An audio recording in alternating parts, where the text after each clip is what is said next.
Mateus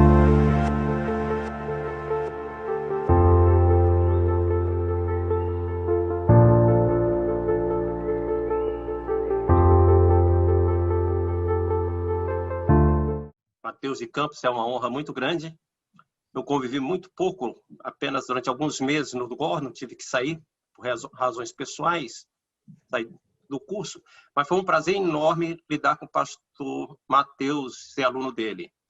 Um dos professores admirados, e entre os admirados, um dos preferidos dos brasileiros, tanto pela sua capacidade, quanto pela postura cristã, experiência ministerial, sabedoria, modéstia também, equilíbrio ao emitir opiniões, muito cauteloso, evitando extremos, mas demonstrando firmeza nas convicções que obteve na sua habilitação, não é? Tanto lá no Seminário Nazareno, lá no Brasil, onde fez o bacharelado, depois no Regent College, no Canadá, onde fez o mestrado, e o PhD na Universidade de Cambridge, no Reino Unido. O professor Mateus, ele é especializado em algumas áreas. Uma que me chama a atenção é a especialização no uso do Antigo Testamento no Novo Testamento.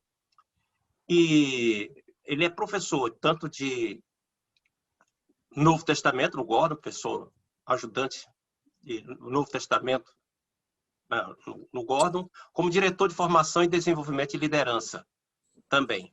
E prepara atualmente algum material acadêmico.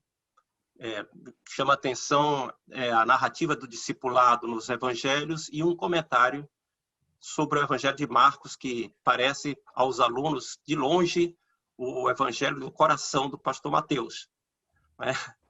Muitos exemplos, muitas análises são feitas a partir dali. Então, que Deus abençoe. Somos muito gratos por sua presença, pastor Mateus. Professor Mateus, a dinâmica é simples da reunião nossa. O senhor vai ter aí o período de uma aula, 40, 45 minutos, uma aula, é isso? Isso. E após isso, o pastor Daniel é o facilitador, ele estará trabalhando aí uma interação dos colegas, perguntas, ok? Então, Ok. Mais uma vez, seja bem-vindo, professor. Muito bem. Bom, muito bom dia, meus irmãos, que a graça e a paz do Senhor seja com todos. É uma alegria muito grande estar podendo aqui estar reunido nesse espaço virtual com os irmãos. Seria melhor se estivéssemos presentes, quem sabe um dia, mas como o pastor falou, esse período de pandemia tem gerado maneiras criativas da gente ministrar na vida uns dos outros. No meu período de pastorado no Brasil, eu tinha muitas oportunidades de participar de reuniões como essas, de pastores. E a gente sabe que é uma dinâmica, uma comunhão, um vínculo especial que pastores têm com outros pastores, né? Talvez por causa das lutas, das demandas do ministério, de domingo após domingo, dos desafios que a gente passa, e especialmente o fato dos irmãos estarem na mesma região geográfica e lidando com as mesmas tensões que certamente acontecem entre um povo imigrante nesse país. É muito importante essa iniciativa e fico ainda mais impressionado de saber que os irmãos estão andando juntos aí. O pastor precisa andar, né? Porque, como diz o meu sogro, barriga de pastor é cemitério de frango. Então o pastor precisa sempre estar andando para poder queimar as calorias aí, né? Eu vou ler 3 textos, eu vou quebrar minha própria regra como professor. Eu sempre falo para meus alunos, quando você vai pregar, nunca escolha mais do que um texto, porque é impossível fazer exegese de 3 textos em uma pregação. Mas como essa não é uma pregação, é mais uma conversa, eu vou quebrar minha própria regra e vou ler 3 textos com os irmãos do Evangelho de Marcos. Esses 3 textos são ligados tematicamente e eu vou usar esses 3 textos como aplicação do paradigma de liderança de Jesus. O primeiro texto é Marcos, capítulo 8, verso 27 até o verso 34. Marcos 8, 27 e 34. E é verdade, sim, pastor Marcos, que o Evangelho de Marcos é o meu standard. É o Evangelho do qual eu extraio boa parte da minha teologia, da minha compreensão de Jesus e do que é ser discípulo de Jesus. E eu tenho refletido sobre esse evangelho já há muitos anos e continuo sendo surpreendido pela profundidade que ele tem a nos comunicar. 8:27, saiu Jesus com os seus discípulos para as aldeias de Cesareia de Filipe e no caminho interrogou os discípulos dizendo: quem dizem os homens que eu sou? Responderam-lhe eles: uns dizem João Batista, outros Elias e ainda outros algum dos profetas. Então lhes perguntou: mas vós, quem dizeis que eu sou? E respondendo Pedro lhe disse: tu és o Cristo. E ordenou-lhe Jesus que a ninguém dissessem aquilo a respeito dele.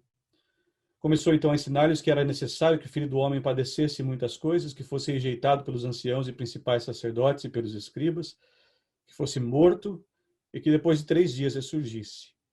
Isso dizia abertamente, ao que Pedro, tomando-o à parte, começou a repreendê-lo.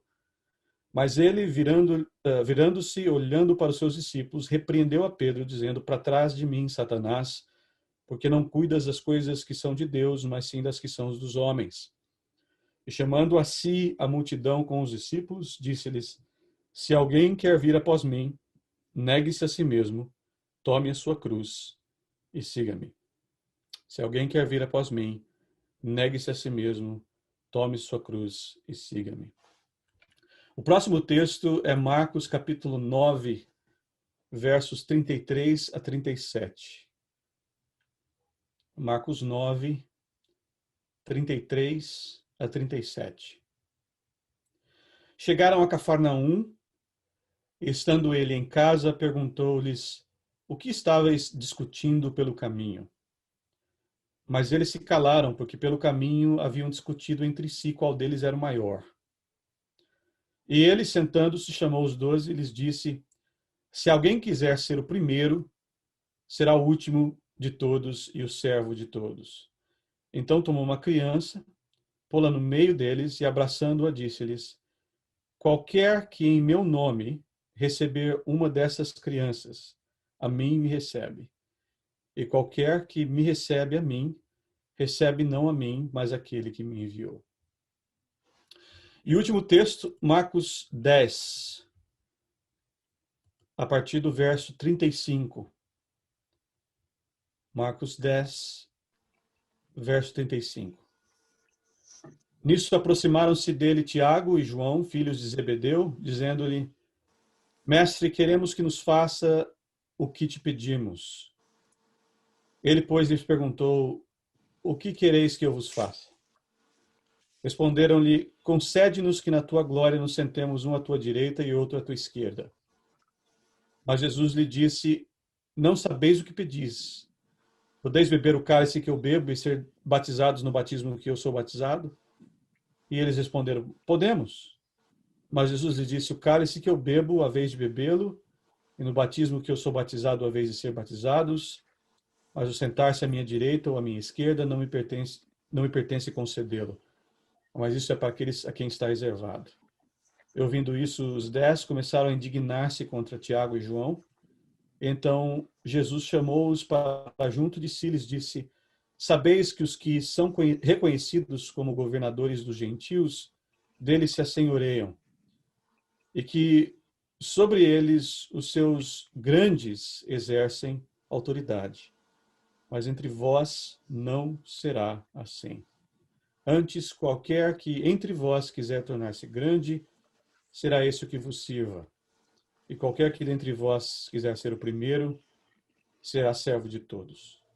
Pois também o Filho do Homem não veio para ser servido, mas para servir e para dar a sua vida em resgate de muitos. Deus abençoe a sua palavra. Eu gostaria de lembrar aos irmãos que, se você puder apertar um mudo aí no seu computador para a gente poder caminhar num ritmo bom aqui. Muito bem, o tema proposto para a nossa conversa hoje é o paradigma de liderança de Jesus. Paradigma de liderança de Jesus. No entanto, antes de falarmos sobre o paradigma de liderança de Jesus, é importante que a gente entenda o que a gente quer dizer quando a gente fala sobre liderança. Liderança, como os irmãos sabem, é um conceito bastante popularizado e também muito popularizado no meio evangélico, no meio cristão. Especialmente nas últimas décadas, a gente observou uma explosão na maneira como esse conceito tem sido articulado, tanto em termos eclesiásticos, eclesiológicos, algumas vezes, e também em termos ministeriais.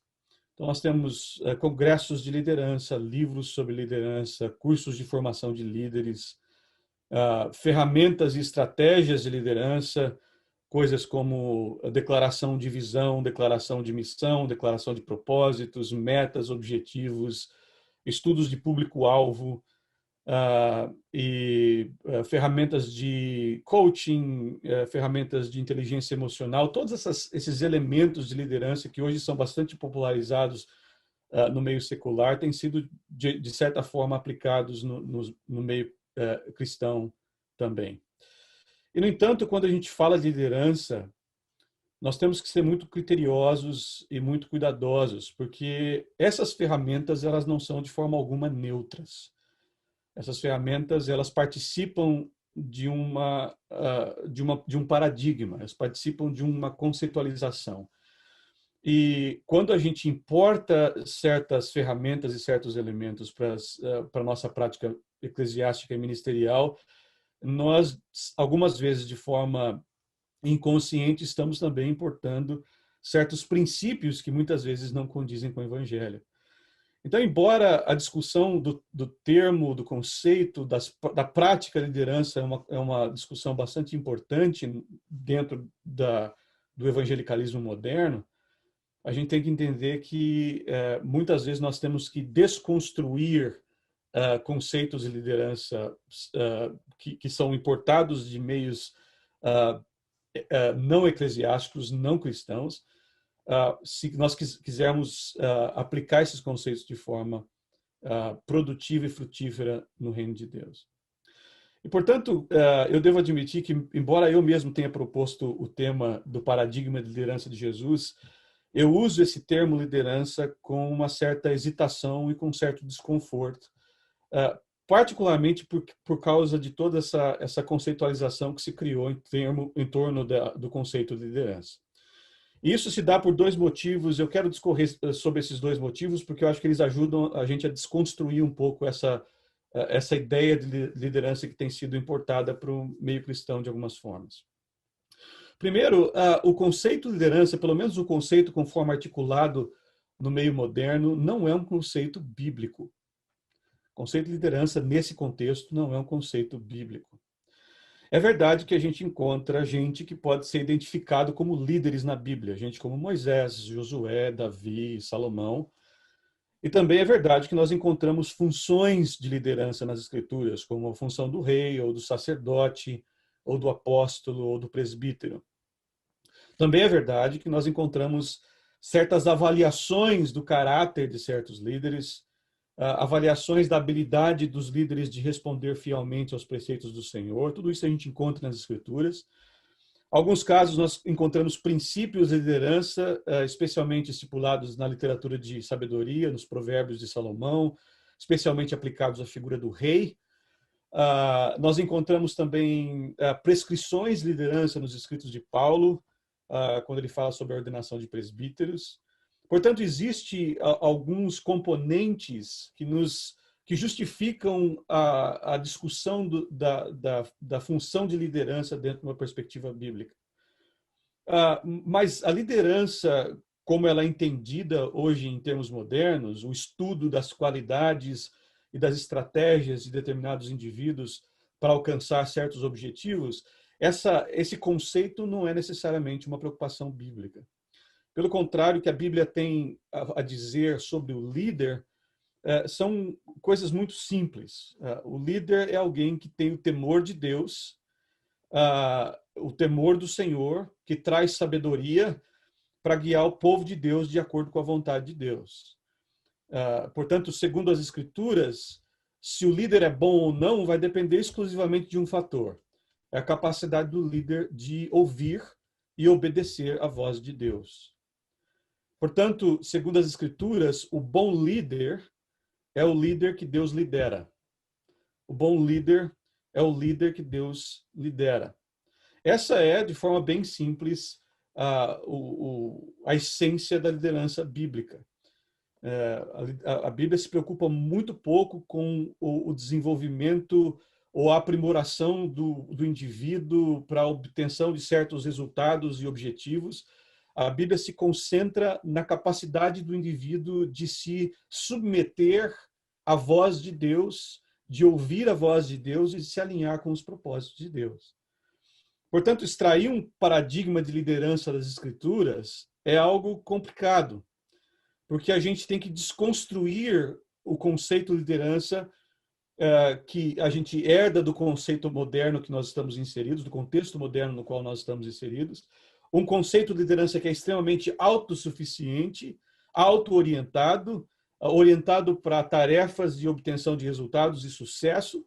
Sucesso, a propósito, é outro termo que se usa muito nas discussões de liderança, mas é um conceito extra-bíblico, por assim dizer. Mas a gente tem que desconstruir, então, esse conceito para, então, extrair da Bíblia princípios de liderança que apontam para essa dependência de Deus. Essa obsessão que a gente vê em alguns contextos para se destilar princípios universais de liderança que podem ser aplicados em qualquer contexto e por qualquer indivíduo para se obter sucesso pessoal e sucesso da sua organização, essa definitivamente não é uma abordagem bíblica. E a gente tem que tomar muito cuidado com essa retórica. Quando a gente observa essa retórica no ministério, pode ser um sinal de um ministério doente. O segundo motivo pelo qual a gente deve abordar o conceito de liderança com certo cuidado é que o conceito moderno de liderança ele é baseado em certos pilares que são opostos às preocupações do Evangelho. O termo liderança tem sido usado desde meados do período medieval. No entanto, o conceito de liderança, essa escola de liderança, essas teorias de liderança que a gente vê circulando muitas vezes nas igrejas, ele passou a ser articulado de forma mais específica a partir do final do século XIX e início do século XX. E ele tem como pilares centrais três componentes: a personalidade, o poder e o sucesso. Personalidade, poder e sucesso. Essas são três campos, vamos dizer assim, em que os estudos de liderança se concentram. Personalidade se concentra no estudo do líder e da individualidade do líder. O que faz um líder, o que faz de uma pessoa um líder, do indivíduo um líder, o que faz do líder um líder bem-sucedido. São características inatas, são características adquiridas, qual é o perfil do líder. Esse tipo de discussão se foca na personalidade do líder. O outro pilar é o pilar do poder. Liderança se baseia em autoridade e, dependendo da forma como você define, poder, seja poder definido em termos de influência ou em termos de persuasão, mas existe um componente de poder. Todo líder tem um certo nível de poder. Portanto, o conceito de liderança estuda como um líder obtém, mantém, administra e utiliza o poder. E, em terceiro lugar, o pilar do sucesso, que é o destino final, o objetivo final da liderança. Nesse estudo de liderança, se estuda como o que o líder pode ter como resultado final a partir da aplicação das suas características, sejam elas inatas ou adquiridas, e do seu poder. Então, personalidade e poder levando a sucesso. Vamos adicionar isso uma outra lente que é importante no nosso contexto. Nós vivemos num mundo extremamente capitalista. E no mundo capitalista, a discussão da liderança se gira em torno do meio corporativo. E não é por acidente que nós temos grandes vozes no campo de liderança. Gente que é CEO de empresa ou CFO de empresa, gente que tem experiência no meio corporativo. No meio corporativo, o objetivo da liderança, como nós determinamos, é o sucesso. Mas a métrica do sucesso no meio corporativo é basicamente o lucro e a expansão. né? A métrica, a maneira como se mede sucesso no meio corporativo é o lucro e a expansão. Então, quando a gente olha para esses pilares, personalidade, poder e sucesso, e para essas métricas, lucro e expansão, a gente vê quão distante esse conceito de liderança está da realidade da igreja. Quão distante esse conceito está da realidade da igreja. Portanto, é importante que quando a gente fala de liderança, a gente dê nome aos bois. A gente entenda o que exatamente nós estamos falando e o que exatamente nós estamos importando quando a gente lida com esses conceitos de liderança. Nós vivemos um tempo em que igrejas e ministérios influenciados por esse paradigma de liderança são medidos por essas mesmas métricas. E aí a gente vê pastores desesperados tentando encontrar a próxima ferramenta de liderança para fazer a sua igreja crescer, para fazer a sua arrecadação melhorar e para ser reconhecido entre os seus companheiros como um líder de sucesso. E a importação desses modelos, e nós temos vários modelos aqui, eu acho que o mais atual em moda no Brasil é o coaching, mas existem modelos de liderança empresarial, existem modelos de mercadológicos, especialmente agora com o advento da mídia social, existem diversas outras ferramentas no meio que estão sendo utilizadas nas igrejas. E essas ferramentas, embora elas não sejam necessariamente maléficas em si mesmas, e alguns podem até usar ou redimi-las para o uso bem-sucedido no ministério, elas não são neutras. Elas trazem consigo pressupostos, elas trazem consigo valores, elas trazem consigo conceitos que acabam, de forma indireta, redefinindo e, às vezes, desconfigurando a comunidade. Portanto, a gente tem que ser muito criterioso quando a gente fala de liderança na igreja. A prova de que a liderança é, muitas vezes, aplicada de forma não criteriosa por pastores e igrejas é que a gente vê esses pastores e essas igrejas definindo seus ministérios de acordo com essas ferramentas e acabam desconfigurando a comunidade. Portanto, cuidado é muito importante quando a gente fala de liderança, principalmente porque os princípios de liderança que nós vemos nas Escrituras e principalmente no ministério de Jesus são princípios que operam em um paradigma completamente diferente.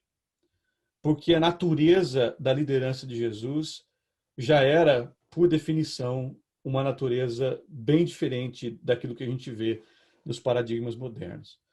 O objetivo de Jesus era o estabelecimento do reino de Deus. Sucesso para Jesus era morrer na cruz do Calvário.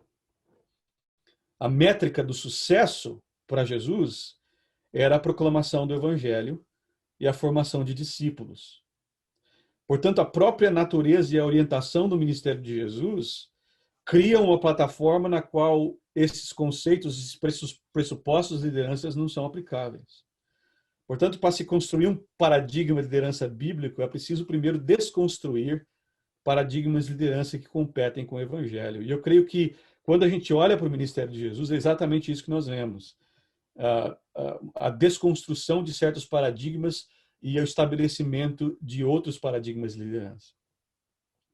Uma coisa interessante é que esse choque de paradigmas, esse choque de conceitos, eu posso dizer até mesmo esse choque de percepções de liderança, é um choque não somente entre Jesus e a nossa modernidade, vamos dizer assim, mas é um choque que o próprio Jesus enfrentou nos seus dias.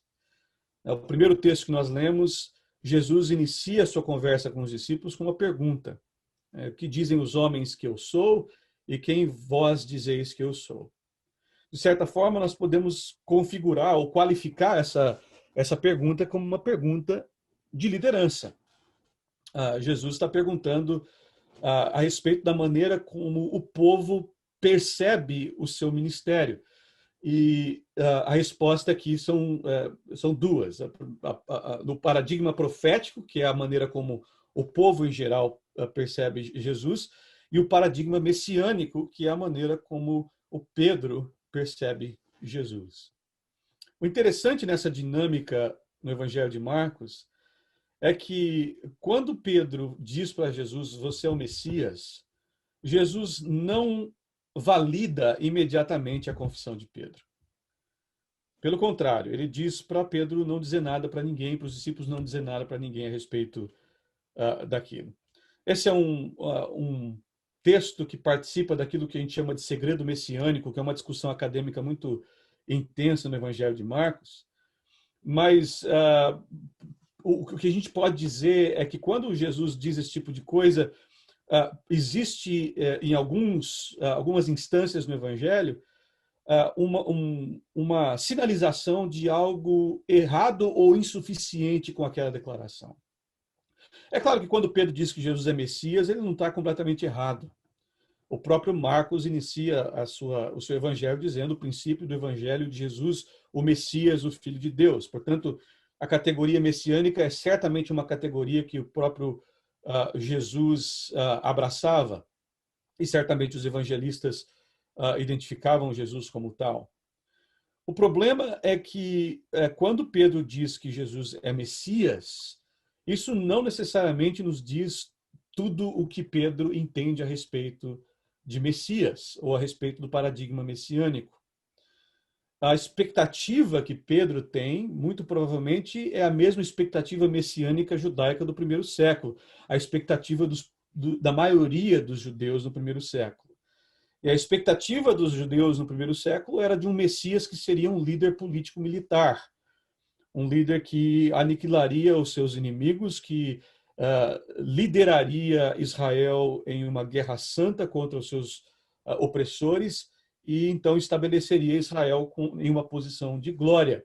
Essa é a perspectiva de liderança messiânica que se tinha no primeiro século, de forma em geral. Existiam alguns nuances, algumas pessoas acreditavam em um Messias um tanto quanto diferente, mas em termos gerais, por causa da atmosfera que vinha, a atmosfera política e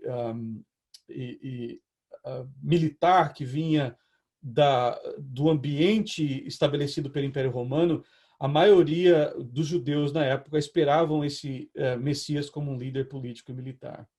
Isso, como eu disse, é baseado na hegemonia do Império Romano, que conquistavam na base da força e da violência, que tinha a força e o poder como virtudes absolutas. Então, nessa atmosfera política militar que a gente vê no contexto imperial, da qual a Palestina fazia parte, o paradigma de liderança é um paradigma de força e até mesmo de violência. Humildade, amor, tolerância, todas essas coisas que hoje a gente vê muitas vezes como virtudes no discurso público, de forma alguma eram vistos como virtudes no contexto do Império Romano. Humildade, por exemplo, era um sinal de fraqueza e era para ser evitado e não desenvolvido na figura do líder. Portanto, quando Pedro fala para Jesus, tu és o Messias, é interessante que Jesus não valida essa perspectiva de Pedro, muito provavelmente porque o conceito que Pedro tem de Messias é um conceito que Jesus mesmo não compartilha. E nós vemos isso muito claramente no contraponto de Jesus. Tão logo Pedro faz essa declaração, Jesus passa a ensinar a respeito do sofrimento e da morte e da ressurreição do Filho do Homem. O que é bastante interessante, porque ele diz para os discípulos para manterem a sua identidade messiânica em segredo, mas quando ele fala da sua morte, a Bíblia diz que ele fala sobre isso abertamente. Ou seja, existe uma ênfase na sua morte e no seu sofrimento. Essa é a primeira de 3 declarações de Jesus ao longo dos capítulos 8 a 10 do Evangelho de Marcos, conhecidos como as predições de morte de Jesus, em que Jesus fala sobre o seu sofrimento e sobre a sua morte, associando o seu sofrimento e a sua cruz com o discipulado. É interessante que até esse momento do Evangelho, Jesus é descrito como aquele que tem autoridade. Logo no início do Evangelho, você vê Jesus expulsando demônios, exercendo autoridade sobre espíritos imundos, autoridade para perdoar pecados, que é uma autoridade que só mesmo o Deus de Israel tem. Nós vemos Jesus acalmando a tempestade, que é uma autoridade que somente o Deus de Israel tem. Nós vemos Jesus andando sobre as águas. Nós vemos Jesus multiplicando pães e peixes no deserto, ou seja, todo o retrato de Jesus na primeira sessão do Evangelho é um retrato de autoridade e poder. E nós temos que entender que os discípulos e Pedro estavam assistindo tudo isso. E, portanto, é possível que, ao ver essa autoridade de Jesus, eles reforçam ainda mais a expectativa que eles tinham de que Jesus seria um líder que viria com força e violência, quebrando a hegemonia romana. E aí vem Jesus falando sobre sofrimento. O filho do homem que tem autoridade, na primeira sessão do Evangelho, se torna agora o filho do homem que doa a sua vida em resgate de muitos. Então nós temos aqui um choque de paradigmas. Um choque, uma tensão de expectativas. O paradigma de Messias de Jesus não se enquadra no paradigma messiânico de Pedro. Ou, para trazer as coisas nos termos que nós estamos discutindo na nossa conversa aqui, o paradigma de liderança de Jesus não se enquadra no paradigma de liderança de Pedro. Para Pedro, o paradigma de liderança é poder. Para Jesus, o paradigma de liderança é a cruz. Para Jesus, o paradigma de liderança é a cruz. E a cruz redefine liderança.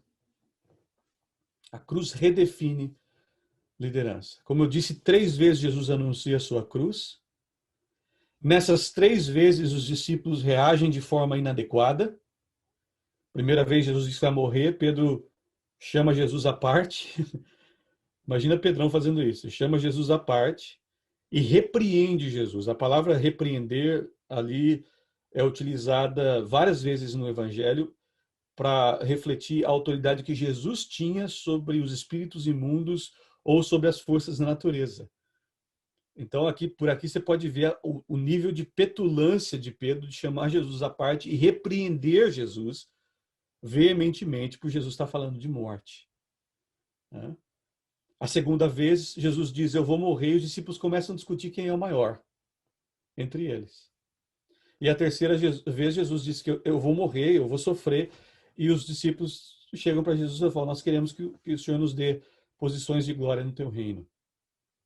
Portanto, 3 vezes Jesus anuncia a sua cruz, 3 vezes os discípulos reagem de forma inadequada, e 3 vezes Jesus responde com ensinamentos a respeito do que é ser discípulo.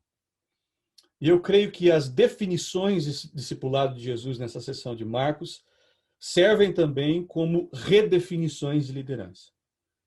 As definições de discipulado servem como redefinições de liderança. Por um simples motivo. Todo líder é essencialmente discípulo de Jesus. Todo líder cristão é primeiramente discípulo de Jesus.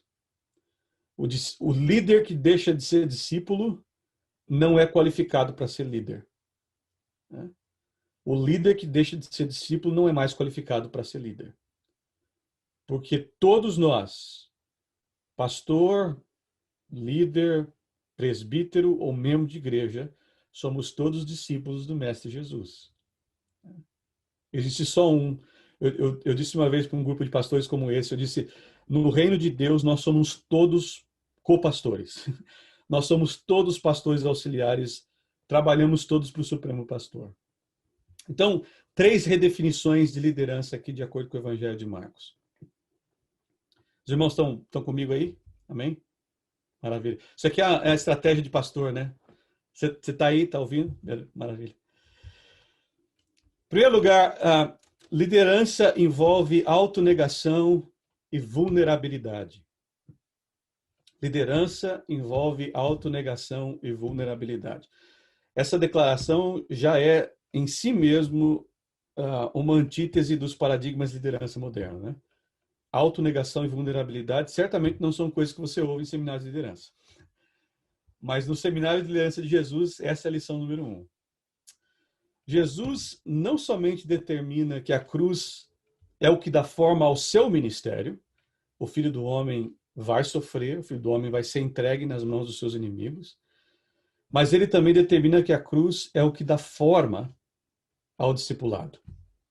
Ele diz, quem quiser vir após mim, ou seja, quem quiser ser meu discípulo, negue-se a si mesmo, tome a sua cruz e siga-me. Por que Pedro repreende Jesus aqui quando Jesus anuncia a sua morte?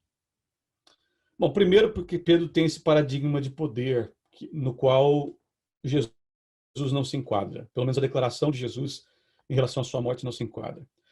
Mas o problema principal aqui é que Pedro sabe muito bem que Jesus, sendo o mestre, ele vai à frente dos discípulos. Ele determina o destino dos discípulos. Portanto, Jesus dizendo que vai morrer e Jesus dizendo que vai sofrer, é Jesus estendendo aos seus discípulos o desafio da cruz. Portanto, o motivo pelo qual Pedro não quer que Jesus morra é porque Pedro não quer morrer. É uma declaração de autopreservação. É uma declaração de preservação de si mesmo, que é, talvez, gerido e nutrido por uma sensação de insegurança e medo. Mas para Jesus, discipulado implica em autonegação e vulnerabilidade. É interessante que Jesus, no texto que segue, ele gera um paradoxo do discipulado. Ele diz, aquele que quiser salvar a sua vida, perdê-la-á, e aquele que perder a sua vida por causa de mim e do Evangelho, salvá-la-á. Esse é o paradigma do Evangelho. Na busca por autossatisfação, por autogratificação e por autopreservação, o discípulo se perde. E quando o discípulo abre mão do seu senso de importância pessoal para abraçar os ideais do reino, o discípulo se encontra. Portanto, o caminho de Jesus é um caminho que força o discípulo para fora de si mesmo. Ele força o discípulo a abandonar seu senso de autopreservação, sua busca por felicidade pessoal, para abraçar a prioridade do Evangelho. O contexto moderno que nós vivemos prioriza a satisfação e a felicidade pessoal. A busca pela felicidade está inserida no próprio DNA do desejo americano, né? Consta da declaração de independência, né? A declaração da independência, a busca pela felicidade. E, no entanto, a tensão que o Evangelho cria é que o indivíduo que busca a felicidade acaba infeliz. Ao passo que aquele que busca o reino de Deus e a sua justiça tem todas as coisas acrescentadas. Ao abandonar a busca por satisfação pessoal, o discípulo encontra satisfação na vida de Cristo. Como é que isso se reflete na liderança? Se ser discípulo é um caminho de autonegação e vulnerabilidade, ser líder cristão, muito mais. Os irmãos sabem muito bem que ser pastor não é fácil. Que o pastor ele é levado a inúmeras situações em que ele se expõe, ele se vulnerabiliza e ele tem a sua vontade muitas vezes negada. E a verdade é, e acompanhando pastores ao longo do meu ministério, eu percebo que a tendência, depois de muitos anos de ministério, é o pastor se cansar. é o cansaço gerado, acentuado pela falta de reconhecimento. Quantas vezes eu já ouvi pastores dizendo, não é fácil, a gente se doa, se doa, se doa, e a gente não tem nada em troca. E o pastor está sempre tendo seus privilégios limitados, sua privacidade limitada, e às vezes quando alcança algo um pouco mais, existem centenas de olhos julgando e avaliando. E isso pode gerar, ao longo dos anos, um senso de autopreservação e uma sensação de autogratificação merecida. Eu também mereço, eu também tenho que ter esse reconhecimento. E a ironia do ministério é que, assim como a ironia do discipulado, assim que o pastor, o líder, passa a buscar sua autopreservação e sua autogratificação, ele entra nesse caminho em que ele se perde. Ele perde a sua essência, perde a sua visão, perde a sua vocação, e acaba se desconfigurando e desconfigurando a comunidade da qual ele participa. O líder cristão é chamado para abandonar seu senso de preservação, de consolidação de poder e abraçar o evangelho, ainda que isso signifique a negação de si mesmo. O meu sogro me mandou uma frase hoje pela manhã, pelo WhatsApp. A frase é a seguinte: pastorear é fazer curativo nos feridos enquanto você mesmo sangra. Pastorear é fazer curativo nos feridos enquanto você mesmo sangra. E é verdade, o pastor é o mais vulnerável de todos. O pastor é o mais vulnerável entre o rebanho. O pastor é o que mais sangra. Mas assim como Jesus estabelece o paradigma de liderança como alguém que sofre, o pastor que segue o paradigma de liderança de Jesus se expõe à vulnerabilidade, porque ao tornar-se vulnerável, ele cria uma situação em que os feridos podem se identificar. Os feridos não são atraídos pelos fortes. Os feridos são atraídos por outros feridos. Os feridos são atraídos por outros que estão sangrando e cuidando daqueles que sangram.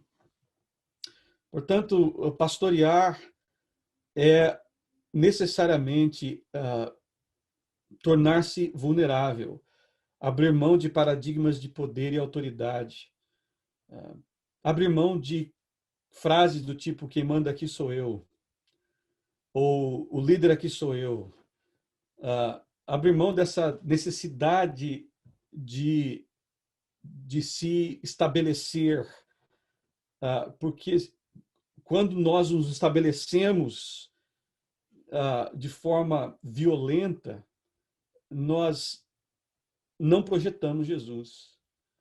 Eu tive um aluno essa semana passada que acabou de ser contratado por uma igreja, e ele estava se sentindo bastante desconfortável porque o pastor daquela igreja disse para ele: olha, eu sou um pastor extremamente ambicioso e eu floresço no meio do conflito. Ele estava dizendo já para aquele jovem pastor que ele estava contratando, dizendo: olha, quem manda aqui sou eu. E isso já cria uma tensão na qual Jesus não é projetado, na qual líderes não são formados. O líder cristão não tem essa sensação ou essa prioridade de si mesmo. Ele não tem o sucesso pessoal como objetivo.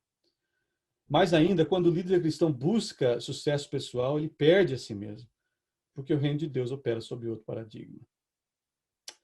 Mas o contrário também é verdade, meus irmãos. Quando o líder cristão nega-se a si mesmo e toma a sua cruz, quando ele abandona o seu senso de autopreservação e se torna vulnerável, ele se assemelha a Jesus. E quando ele se assemelha a Jesus, ele é feliz. Quando ele se assemelha a Jesus, ele se encontra em perfeito alinhamento com o propósito pelo qual ele foi chamado. Você foi chamado, meu irmão, para ser um exemplo que aponta para Jesus. E de muitas formas nós somos chamados a dizer aquilo que o próprio Paulo e os apóstolos diziam: sejam meus imitadores, porque eu sou imitador de Cristo. Se você diz para os irmãos, sejam meus imitadores, porque eu sou imitador de Cristo, a pergunta é: que versão de Cristo você tem apresentado para aqueles a quem você lidera? A segunda reorientação, ou redefinição de liderança aqui de Jesus, é o enfoque na humildade.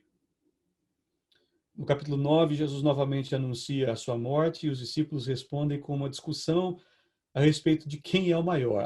A cena é cômica. Imagina só, Jesus está dizendo: ó, gente, eu vou morrer na cruz e vou padecer. E aí eles estão ali na sua própria conversinha dizendo: ok, vamos ver aqui, quem é maior? É o Pedro, o Tiago, o João? O Pedro fala: não, lógico que nós somos nós três. A gente estava no monte da transfiguração com Jesus. Aí os outros falam: mas quando vocês desceram do monte, vocês não conseguiram expulsar o demônio, assim como nós não conseguimos. Então quem é maior aqui? Sou eu, não é você, não é ele, não é ele. Eu fui chamado primeiro, não, mas eu fui que levei você para ele. Ou seja, uma discussão a respeito da prioridade no grupo dos discípulos, enquanto que Jesus está falando sobre a sua morte. Jesus está falando sobre o seu sofrimento. A cena é cômica, mas ela reflete uma reação humana típica.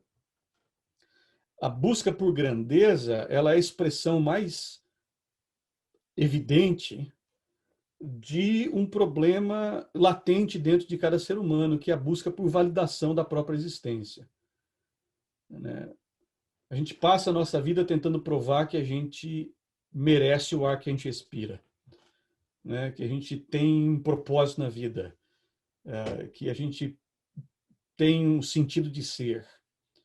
E a validação, em termos de grandeza, ou a busca por essa validação, simplesmente reflete essa insegurança. E a tendência aqui, como no caso dos discípulos, é comparar-se com o outro, ou definir-se em relação ao outro, porque aquele que é maior é necessariamente maior do que alguém. E se eu sou maior do que o outro, eu tenho essa falsa sensação de valor. Eu não sei se eu valho alguma coisa, mas pelo menos eu sou maior que aquele outro ali. Isso é uma tendência humana. A tendência por prioridade, a tendência por validação e a tendência por grandeza. E como é que Jesus responde? Ele coloca uma criança no meio deles. E aí ele diz: quem receber um desses pequeninos, a mim me recebe, e quem me recebe, recebe aquele que me enviou. A criança, claro, no meio, tanto no meio judaico como greco-romano, era um indivíduo de menor status na sociedade. Especialmente no meio greco-romano, a criança não era considerada nem um indivíduo formado, nem ser humano era. E quando Jesus fala aqui em termos de receber é receber como servo. É considerar aquele indivíduo que é o menor, o mais menosprezado, considerar ele maior do que si mesmo. A criança aqui não é simplesmente uma criança. A criança representa o pequenino, o desfavorecido, o desconsiderado, o desprezado. Representa talvez o órfão, a viúva, o morador de rua, mas também representa aquele que não é bem visto em alguns grupos, ou aquele que é desprezado talvez pela sua falta de inteligência, vamos dizer assim, ou talvez aquele que é bulinado, ou o imigrante, ou o negro ou o latino, qualquer um que é visto como o outro e o menor. E eu vou dizer uma coisa aqui, meus irmãos: todo grupo tem alguém que é visto como menor. Muitas vezes a gente se vê como minoria num contexto como a América, por exemplo, em que a gente é visto como o outro e o desprezado e o menor, mas aí a gente cria as nossas comunidades e dentro daquelas comunidades existem dinâmicas em que a gente menospreza alguns. Sempre existe alguém que é o pequenino, que é o desfavorecido. Sempre existe alguém que é o desconsiderado dos nossos grupos. E o que Jesus está oferecendo aqui é um apelo à humildade. Ele diz: pensa naquela pessoa que é a mais desconsiderada na sua comunidade. Para receber a mim, você tem que receber essa pessoa. E para receber o meu Pai, você tem que receber essa pessoa. O ministério, ele traz consigo uma grande tentação, meus irmãos, que é a tentação da grandeza.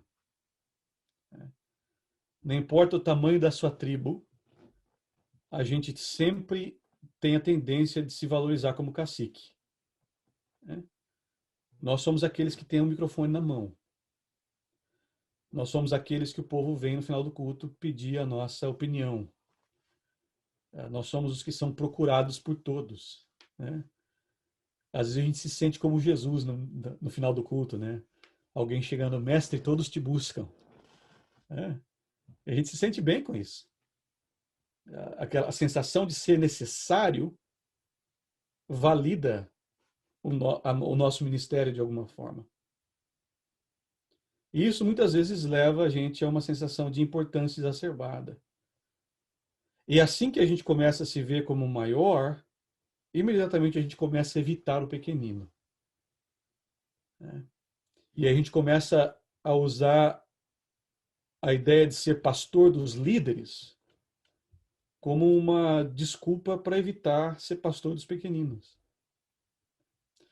Eu tinha algumas dessas experiências no ministério, o pastor Silas vai dar risada aqui de algumas experiências que pelo menos uma que eu vou falar, mas eu me lembro, no meu ministério pastoral, teve um tempo em que eu pregava muito e Deus tinha aberto várias portas através de um ministério chamado Canto do Céu, e a gente ministrava vários lugares do país e várias vezes na nossa igreja.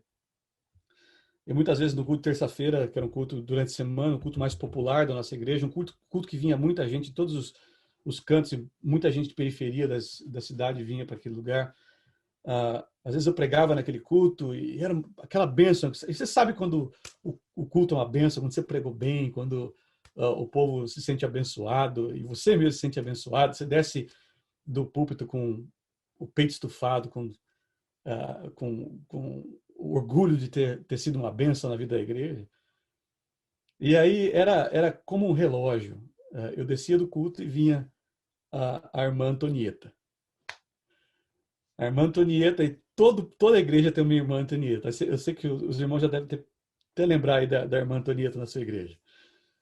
A irmã Antonieta é aquela irmã que não importa o que eu tinha pregado, e eu acho que talvez ela não tinha nem ouvido minha pregação, ela sempre vinha e tomava cerca de 15, 20 minutos, meia hora, falando dos problemas dela e falando da irmã dela, Julieta. Antonieta e Julieta.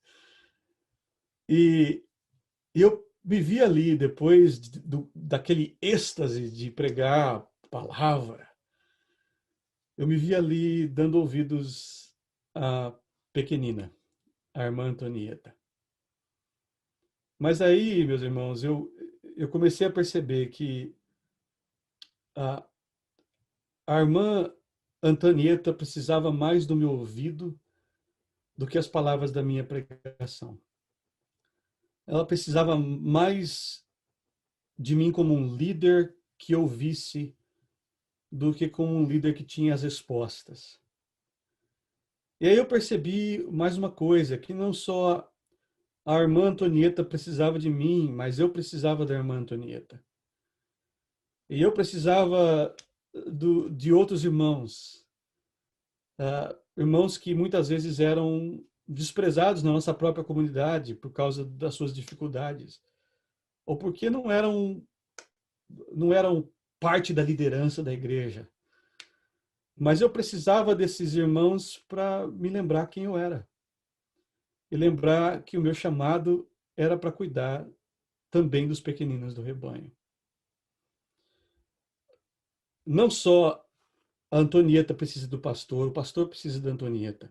E os irmãos estão entendendo a minha metáfora aqui. Para se preservar como discípulo de Jesus, nós precisamos do pequenino. É interessante que Jesus chama a criança para o meio e ele não está dizendo, olha, está aqui uma criancinha que precisa de vocês. Tá? Então, para o que vocês estão fazendo aí de discutir quem é o maior e recebe essa criança aqui. Não, Jesus não está dizendo que... Ele não está oferecendo a criança para os discípulos porque a criança precisa dos discípulos. Ele está oferecendo a criancinha para os discípulos porque os discípulos precisam da criancinha. Os discípulos precisam do pequenino. Porque é o contato com o pequenino que nos preserva discípulos. Humildade não se cultiva entre os grandes. Humildade se cultiva no contato com o menor. Humildade se cultiva no contato com o pequenino. Então, no paradigma de liderança de Jesus, a gente se expõe ao menor. É claro que você vai continuar dando atenção para os líderes. É claro que você vai ter reunião com aqueles que estão te ajudando no ministério. E é claro que alguns na igreja vão ser aqueles que você vai pastorear de forma mais próxima. Mas nunca deixe de andar com o pequenino. Porque o pequenino vai te preservar, pastor. Os grandes vão te fazer líder conforme os paradigmas de liderança desse mundo. Mas o pequenino vai te preservar, pastor. E, finalmente, a última redefinição aqui, serviço. Autonegação e vulnerabilidade, humildade e serviço. Capítulo 10, mais uma vez, Jesus diz que vai sofrer e os discípulos pedem posições de glória no reino. Todo mundo quer reinar, né? Eu acho interessante que os discípulos vêm para Jesus e falam: nós queremos que você faça aquilo que a gente quer. Eu não sei o que os irmãos pensam disso, mas parece muito teologia da prosperidade para mim. Agarrar Jesus pelo colarinho e dizer: nós queremos que você faça aquilo que a gente quer.